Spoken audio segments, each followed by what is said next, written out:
As jy te maar eet, gaan jy hoë glikose vlakke kry op die karnivoor dieet.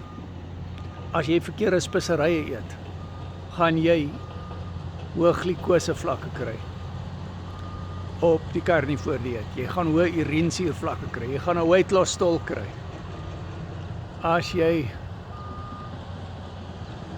verkeerde karnivoor produkte eet, dan gaan jy inflammasie kry wat vir jou weight loss stol gaan gee, want dit het waterretensie.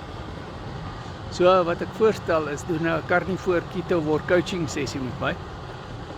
En dan doen jy karnivoor reg.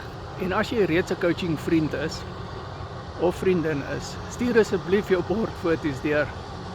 Dit is die doel van die coaching, sodat ons seker maak jy eet die regte vetpersentasies en dat jy die regte porsiegrootte eet. Dit is alles dinge wat jou weight loss kan beïnvloed, weight loss stol kan veroorsaak. Miskien doen jy reeds karnivoor, jy is onseker. En dit is die doel van die coaching, is om vir jou sekerheid te gee.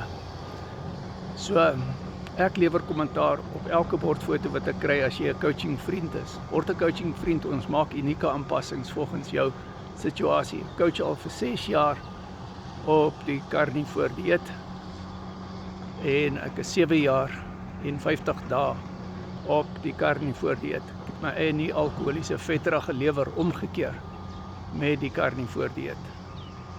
Deur dit reg te doen karnivoor reg en dan nog 'n video maak oor weight loss stol.